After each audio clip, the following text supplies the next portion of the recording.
catching up with text tonight. Thanks, Jane and John. Good evening, everyone. Welcome to the program. Later, we reveal Adelaide's rate-busting mortgage beating the banks by a whole 1%, and TV's MasterChef and its effect on the economy. But first, we consume it every day with the reassurance from our health authorities that it is doing us good.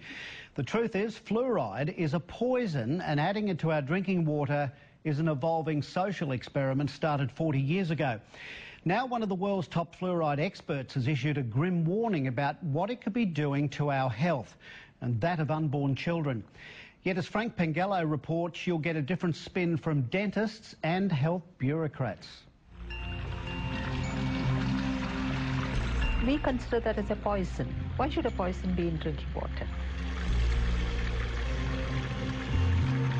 The poison is fluoride. It's there because government health bureaucrats and dentists tell us it's for our common good, for reducing tooth decay, and at levels which won't harm you. That doesn't wash with Professor A.K. Shashila. They should realise it's a poisonous substance. It doesn't promote health. It is a disease-causing agent, and fluoridation should be stopped as early as possible. Professor Shashila is one of the world's leading experts on fluoride. Her own extensive research, along with 70 years of data in India, backs up what she's saying, and it's most disturbing. I would consider a pregnant mother taking fluoride-contaminated products, I'm using the word products, which includes water, toothpaste, black tea, processed food products which has fluoride. Any liquid? Anything. Where her urinary fluoride is high, she is going to cause a lot of damage to the fetus, the growing embryo, the infant which is going to be born. The American Dental Association warns against using fluoridated water to mix baby formula. Not so here. They don't read, they are not aware, they don't update themselves, they don't do any research. So we are in a serious problem. Professor Shashila says exposure to fluoride could also be the cause of many ills like neck, shoulder and joint pains, which may be misdiagnosed by doctors. She routinely does urine tests to check fluoride levels in her patients.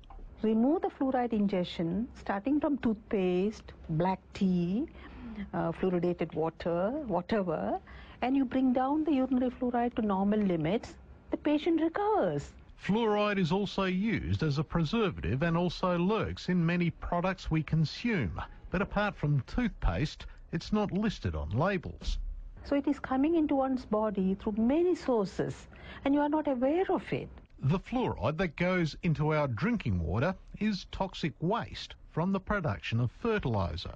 For maybe 100 years, the phosphate fertilizer industry put out two very, very poisonous gases into the environment, hydrogen fluoride and silicon tetrafluoride. Eventually, they were required to capture those, and they did it with a wet spray, water, and that water converts these two very toxic gases into hexafluorosilicic acid. And it's this scrubbing liquor, which is about 25% strong, is put into tanker trucks, driven around the country, and added to our drinking water. Here's what's in the mix made in Australia, a sickening cocktail of heavy metals like arsenic, barium, beryllium, cadmium, lead, mercury, and on it goes, and in much higher concentrations than is allowed for lead and arsenic. Why should we make people drink a poisoned water? Well, it's forced medication for the masses, and there are more than 1,000 doctors and scientists around the world who, like Professor Shashila, condemn what's going on. The problem with adding medicine to water is an obvious one of consent, that people can't give their informed consent, which is a basic of medical ethics. Fluoride is about to be added to Mount Gambier's water from the Blue Lake. Alex Young is livid. He's collected a petition of more than 6,000 signatures against the move, or a quarter of the town, which has been ignored by the state government. The issue of fluoridation has largely been ignored by the government in not terms they want to push it, but in terms of allowing the community to have a say in the matter. They simply just ignore us. And I am, and the rest of the group here, are just amazed at the level of ignorance shown on this matter. We wanted to talk to someone in SA Health about the issue, Instead, we got a written statement which didn't address our questions directly. It claims Mount Gambier children have 78% more tooth decay than those in Adelaide who drink fluoridated water, and that it's considered safe and used in other developed countries like the USA, UK and Canada. Well, there aren't many more on that list, as anti-fluoride campaigner Professor Paul Connett points out. Most European countries do not fluoridate. Austria, Belgium, the Netherlands, France, Germany, Sweden, Norway, Denmark, Iceland, Italy, Greece, Portugal. The overwhelming number of countries in the world do not fluoridate, and guess what? Their teeth are just as good, if not better, than ours. It aggravates dental decay. The tooth gets pitted, perforated, it gets chipped off, it breaks, and also at a much younger age, the people will become edentulous, means they will lose their teeth.